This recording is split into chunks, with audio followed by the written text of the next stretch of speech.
WNST. My dear friend Bill Cole and Cole Roofing, along with the holidays and Thanksgiving, your roof may be taking a pounding. And I tell you what, dude, you and I were taking a pounding last week, right? I mean, the Orioles are waiting to make this announcement of Mike Elias, and the Ravens hadn't won in a month.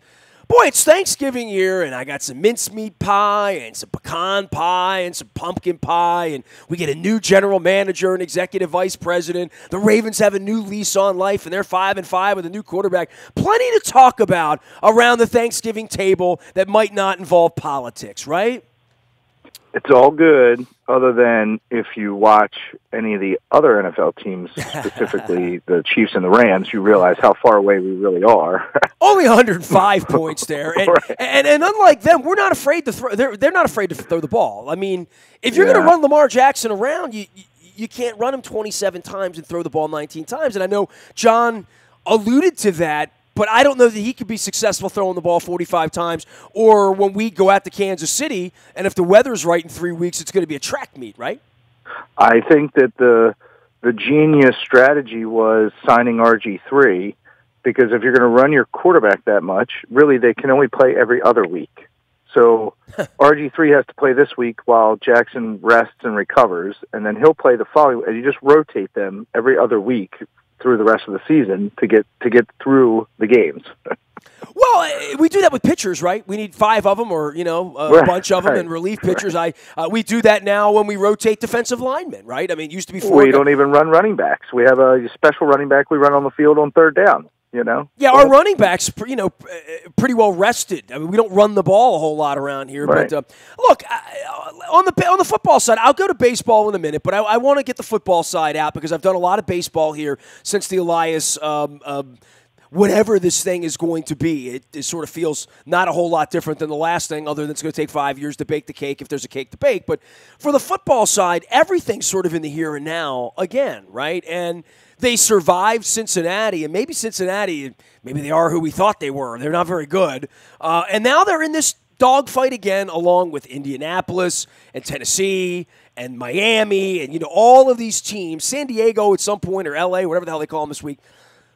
But now the Raiders are here, and this is like the game where, you can't lose this game, right? This has to be a walkover week. I don't know if there's any walkovers in this league, and they won last week. I don't know that the Ravens are good enough to be walking over anybody, but this is one of those weeks where, I'll be okay if our season ends to the Kansas City Chiefs 2 weeks from now, and they make this interesting. We pick up our 6th loss there, and then you have to go out to L.A. and win Christmas week. I want that sort of drama for the team, but first things first, beating the Raiders and finding whatever this offense is to make it better than it was last week.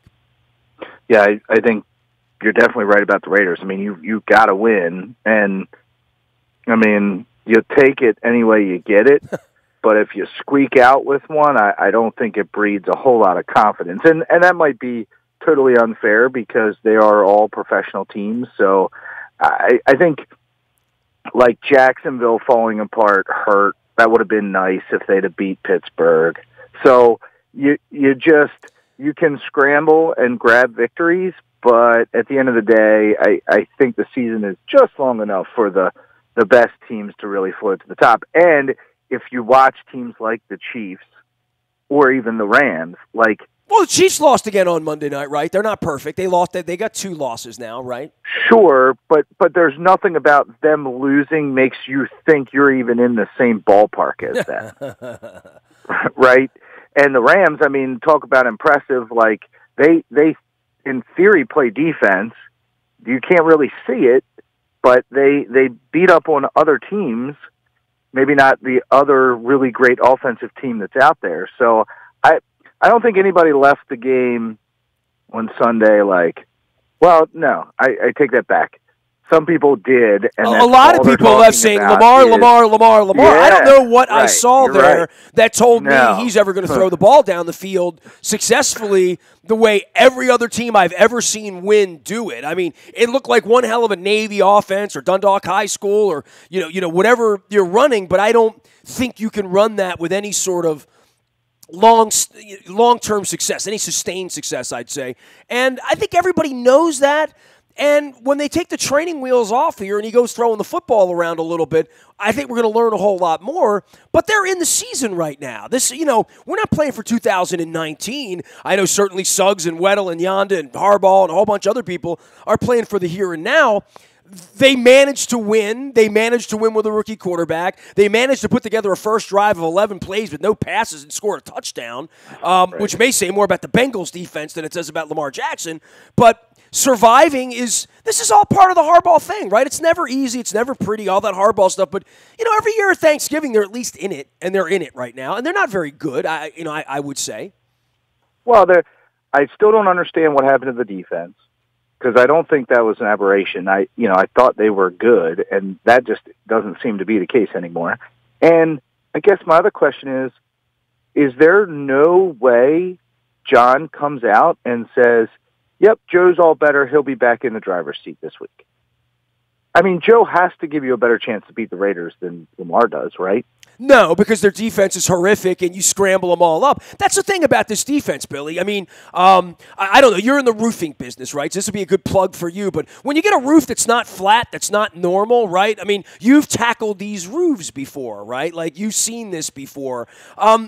Defensive coordinators hate preparing for this, and they don't mind preparing for it if your quarterback's a dope and is going to throw 4 interceptions, or you're going to kick the ball around, or your offensive linemen are no good, or your receivers you just have no receivers, so you have to run this kind of an offense. They're running this offense because this kid's special, right? And this kid's special because if one guy misses him, he's going to get a first down. And that doesn't matter whether it's 2nd and 9 or 3rd and 5 or 3rd and 13. If one guy misses him, he can run for a first down. Now, that's not to say that your safety doesn't kill him.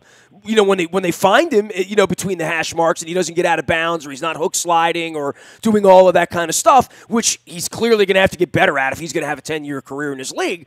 But defensive coordinators hate it. Statistically, if you look through all the nerds, right, all the Sig Meidel's and Mike Elias's of the football side, they would say on a play-by-play basis, you're better running this kind of offense. Now, that's one play, getting one first down. Getting one first down, you're better off running Lamar Jackson around 4 times to get 10 yards than you are, and we learned this with Joe Flacco and 3-and-outs and stuff, trying to scheme up, tree routes, protect your quarterback, have a 7-step drop, have everything go right, and then still have a swing pass to your running back to get stopped in the flat for a 3-yard loss, right? Like, we've seen all of that. So this is a forward offense. You don't go backward. You only run forward.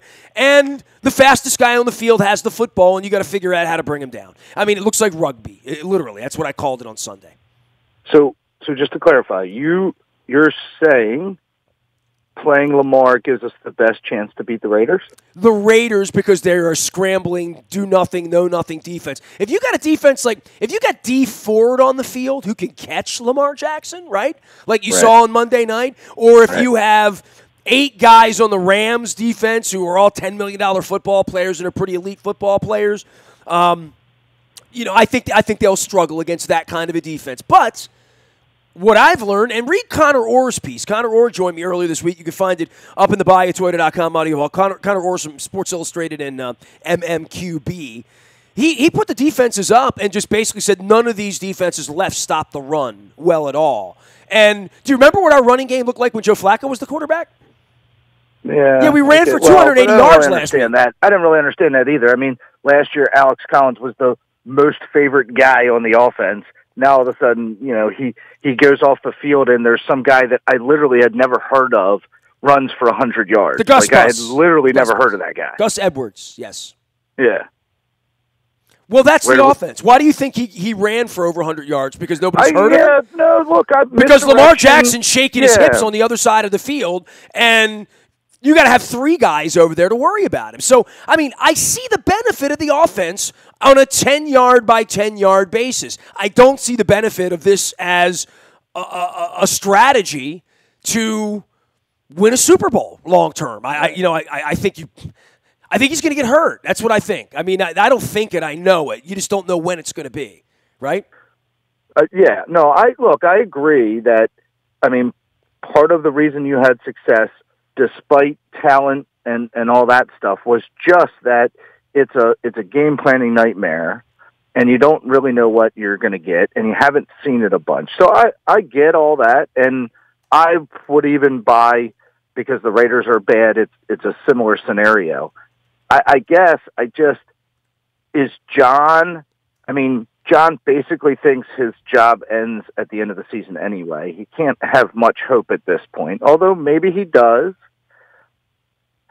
Does he? So you see? I think it's such a private thing. Playing Joe. By the way, this is where maybe the Orioles and the Ravens conversation sort of float together. And I want you to tell everybody what you do at Cole Roofing. Then we'll get into that, Billy. Okay. 99 years. Go ahead. Give the elevator 99 speech. years we fix commercial roofs. It's not exactly as exciting or sexy as the quarterback change, but okay, fair enough. If water comes in your building, from above, we're the guys that you call to stop that so that you can get back to doing whatever it is that you do. All right, now back to ownership, all right? So because you own a roofing company and I own a media company. On Monday, John Angelos said something, and I'm going to go – look, I watched it in real time, and my jaw sort of dropped when they asked the question if these guys would be more accountable. There was a pregnant 10-second pause and some laughter and then some backslapping about ha, ha, ha, ha, ha, ha. And I'm thinking, your family hasn't come out of a cave in 25 years, right? And I'm sitting at home banned from covering you, and I'm the most tenured media member in the room. And you're backslapping? I mean, that's something Putin would do. That's not something that transparency does. But they said something, Billy, that I found fascinating that I want you to react to, and then I want you to take this to the Bisciotti-Harbaugh relationship, okay? So we're going to meander back to that point. They said ownership's role, I believe role, I don't want to get the quote wrong because I got to go back and re-listen to it. Ownership's role is to be discreet. In other words, we're going to hide. And part of the discreet part of that is when you've lost 115 games, or when you fire your coach, or when people take a knee in the upper deck, or your running back punches his wife in a glass elevator, right? You're not discreet then, brother. You know what I mean? Like, I tell you what, have one of the roofs you're working on catch fire and have 3 of your employees die, God forbid. You won't be discreet anymore. They'll be looking for the Cole part of the Cole Roofing, right? They'll be looking for the Nestor part of WNST when that gypsy was suing me a couple years ago from 105.7, right? So when I hear like all of this, and I know, because I have fired people publicly and taken all sorts of heat for things that happened behind closed doors that were so heinous that I could never admit them to anyone, right? Things that were said and done to me. I can't imagine Harbaugh and Steve not having some semblance of where they are in the relationship right now, right? And so this is really going to be about the two of them, not about Jason Lockenfor or me or a media member or the Skybox holders, because it wasn't like that the last time. This wasn't some consortium of Bisciotti getting together with Ozzie Newsome and Dick Cass and Kevin Byrne and doing kumbaya about Brian Billick. He woke up on the wrong side of the bed, came in and said, I don't think Brian's my guy anymore. I want a new guy. And everyone in the building will tell you that's how it went down.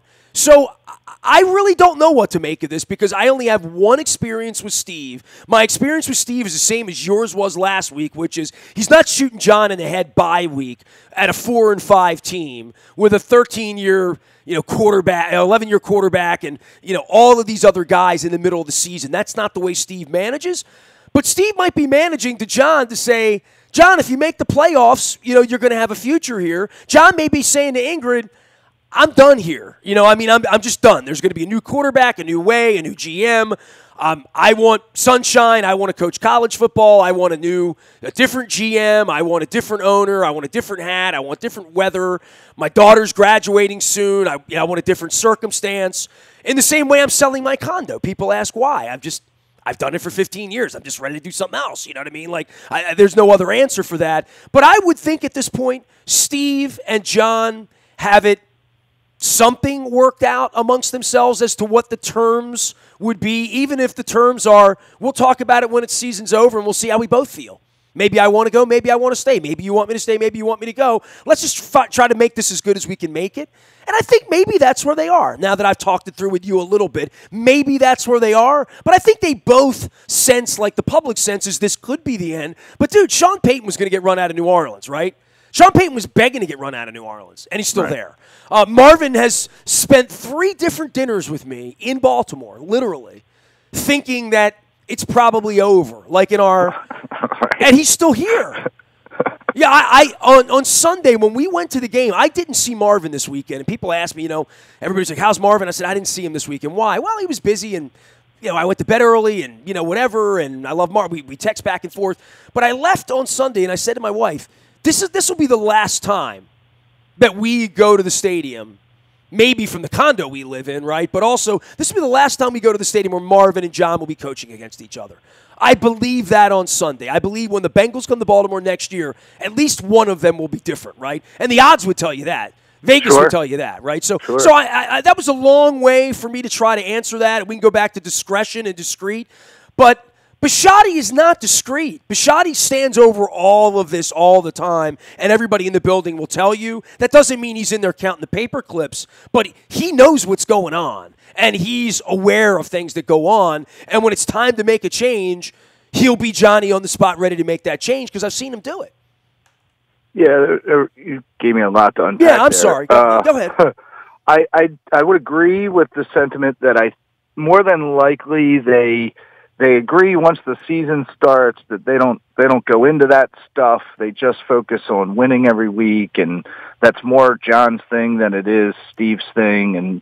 And they won't approach that topic until the season's over, unless one of them feels strongly, and at which point you would give your friend a little bit of a heads up, right? So we go out and lose the next 2 or 3, it's like we might as well not wait until the end because I'm going to make this call, a week after the season's over or 2 days after the season's over. So let me give you some warning. Or, like you said in the case of John, I mean, John could be done. I don't know that that's a real thing. Even if you feel like it, I'm not sure that's a real thing. But he could be done as well. So my guess is they both are thinking something, the same thing that everyone's kind of thinking, like this could be the end, but they're probably not talking about it. As far as kind of the... By the way, where they are, if they scramble and become the 6th seed, right, and they then would go to the 3 seed, which, your guess, it won't be Kansas City, I guess, probably won't be New England. So that makes it Pittsburgh or... Well, it would be Pittsburgh because, I guess the South, maybe Houston, right? So wherever they go there and they lose 31-27 on a tough beat, they play well, do all things right, and just, one drive, one Deshaun Watson play, the defense cost them like it does every year, that they'll make a play. I don't know that I need to hang John Harbaugh. I know what I need to say to John Harbaugh is, are you and Eric okay? Are you and Lamar okay? Are you okay with maybe 6 wins next year and putting the band back together and drafting some new guys? And is Ingrid happy? Are you happy? Is this where you want to be? Because they're not going to get a better coach than John Harbaugh. They're going to get a different coach. And John Harbaugh is going to be out of work 5 minutes. No, I totally agree with that. I think you scramble around and you make the playoffs regardless of the outcome of that game.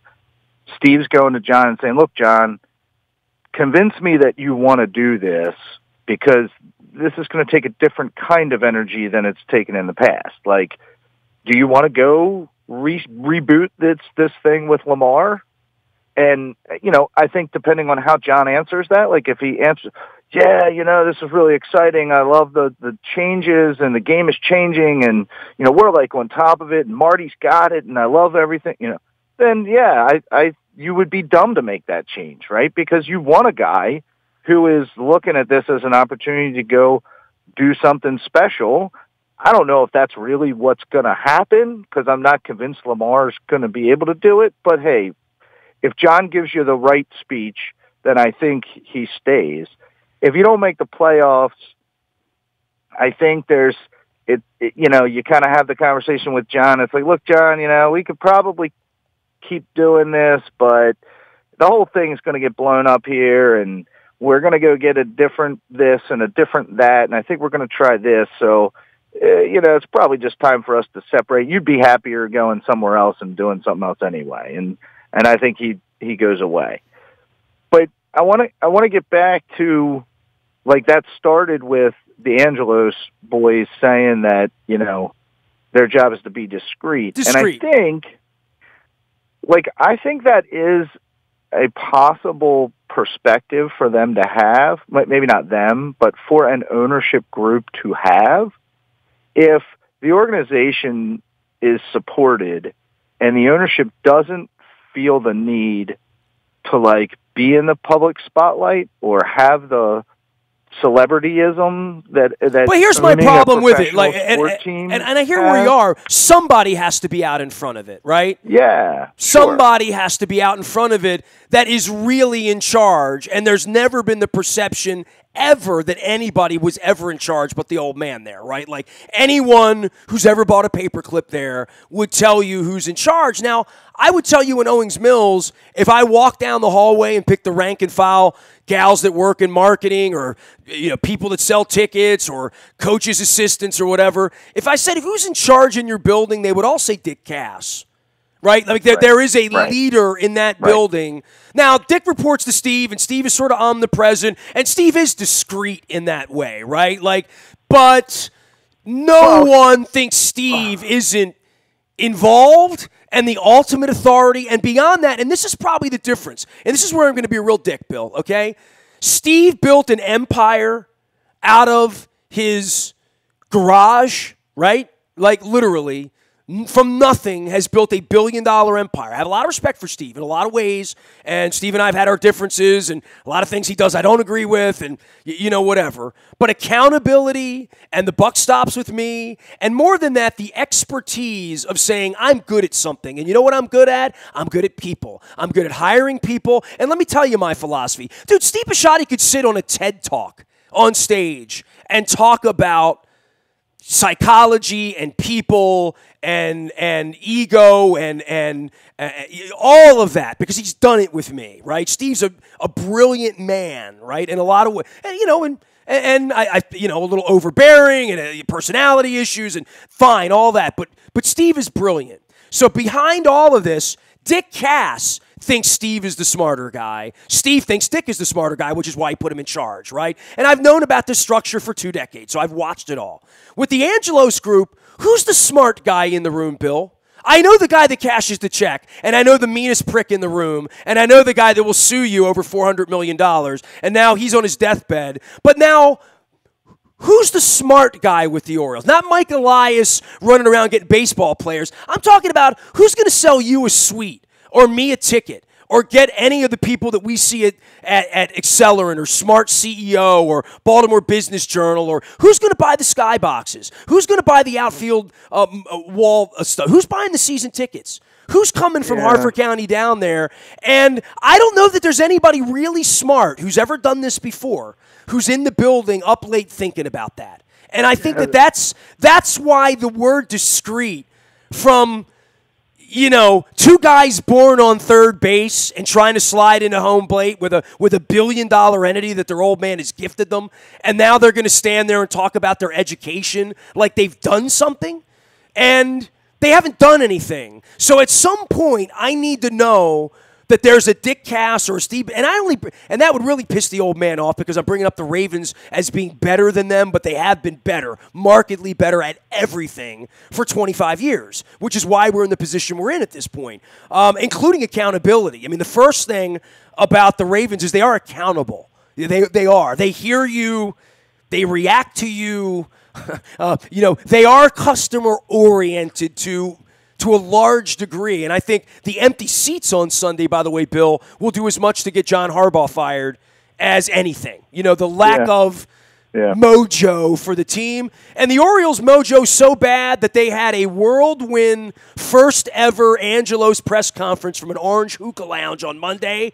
and you've been an Oriole fan your whole life, and you haven't watched it, responded to it, you don't care much about it, you're reading about this genius from Houston coming in, and you know they're so far away from being competitive on the field that I'm asking, as Steve Bisciotti would ask, as Dick Cass would ask, as you and I would ask, if you and I cobbled together our lunch money and we bought the team tomorrow, we would know the team can't be good, right? We would just accept that. We would admit that. But then what would we do to get Bill Cole and Nestor and Dennis Colazzos, and I'll just go down the list of all my sponsors, and say, what could we do to get those people energized? Not the nerds that love Mike Elias, that have been reading stat books, that are already amongst the 3,900 who come out there and still support this. I'm talking about getting everybody else involved, and that does not, Bill, that does not include discrete ownership. That does not, if you and I bought the team tomorrow to try to fix it, we would not be discreet about shaking hands with people and laughing at the media and saying, we'll decide when we're going to come out of our cave the next time for you fools while we're making another $100 million off our television network this year. Yeah, you're not going to change that personality. But look, if we had to debate the path forward, would you fix the team or fix the business? Both. You'd like to do both, right? But right now, the first step they've taken is to fix the team, right? And that will be the last thing that comes, by the way. The one thing they have a stadium, they have hot dogs, they have cold beer, they have a television network, they have legends, they can bring Eddie Murray in and pay him, $50,000 to come hang in for the weekend, or Brooks or whatever, right? That's what they have built.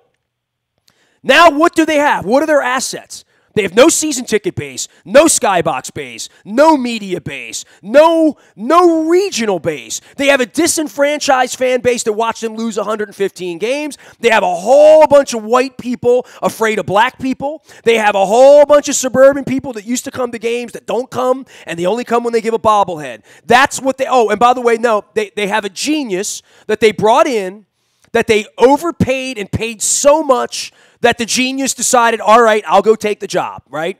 Because had they not paid the genius that much money, the genius would have been waiting for like the Royals job or like the Pirates job or a different job, because this is not in any way a job for the faint of heart. And these guys, I know this from the inside because I know a lot more than I lead on the air.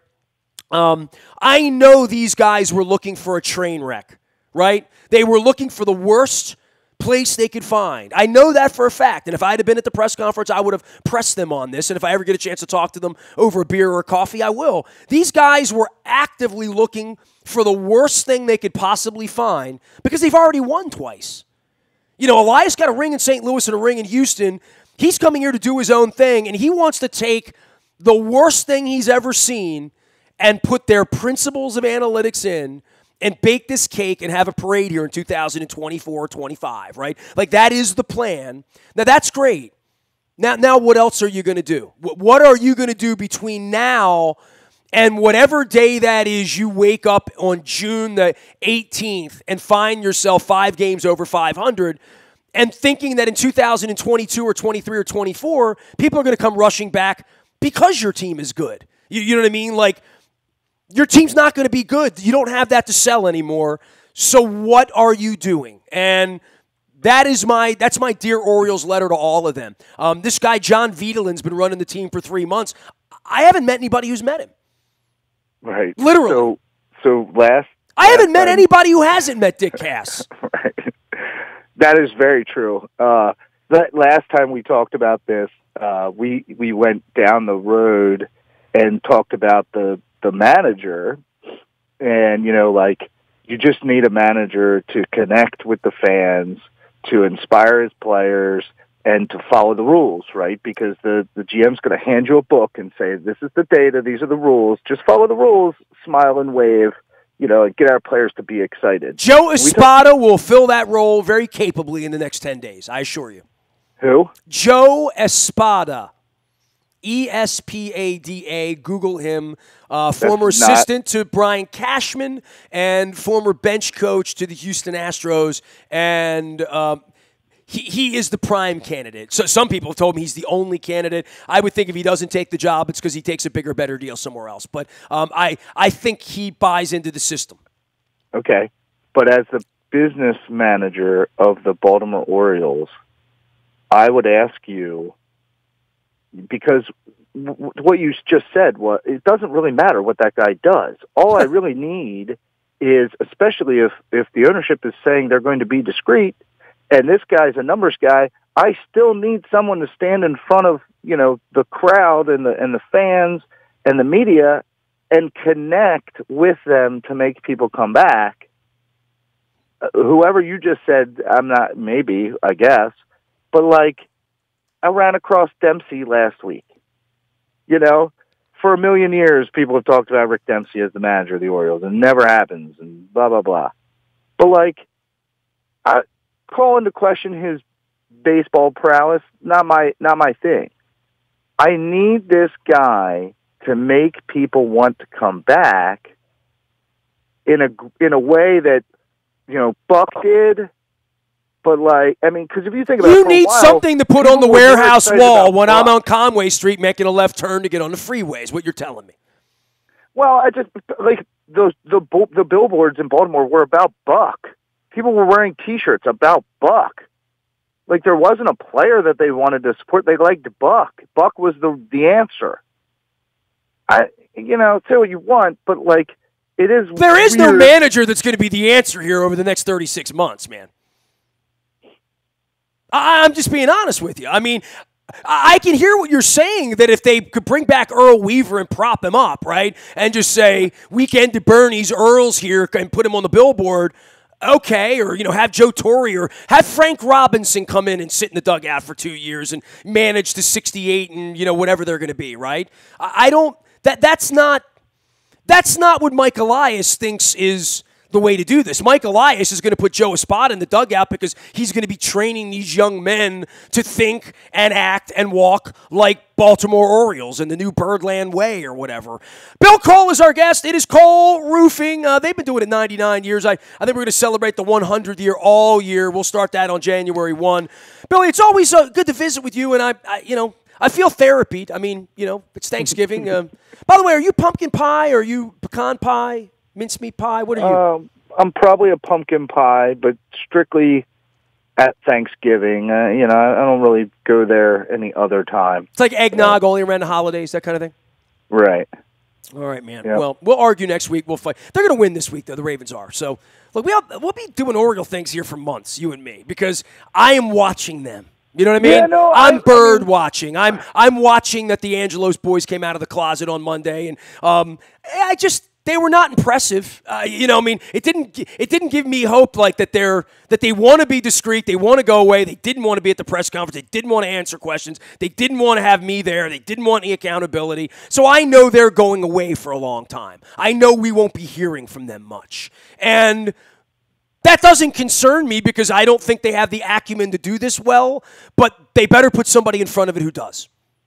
On the business side. That's all I'm saying. On the business side. I think the only thing that's exciting right now is that, we just had a very active conversation about both of them, both teams. And that's probably all we're looking for, right? Is the football team's got a shot. Hey, the baseball team hired an interesting GM. I wonder what's going to happen next. And they're going to hire Joe Espada next week, so keep your eyes open for that. It could be worse. It could be worse. Billy, love you. Appreciate you. Bill Cole, Cole Roofing, and you can find him out on the internet, ColeRoofing.com. They do it all, and including therapy on the Thanksgiving for me. We'll see you next week, bud. Thanks, as always, brother. You got it. Next week, we go to Atlanta, GA. I will be talking to Bill next Wednesday. You can find me out in the BuyAToyota.com audio vault 24 hours a day from anywhere in the world on your mobile device by downloading the TuneIn Radio app. We are WNST.net, AM 1570, WNST Towson, Baltimore, and we never stop talking Baltimore sports.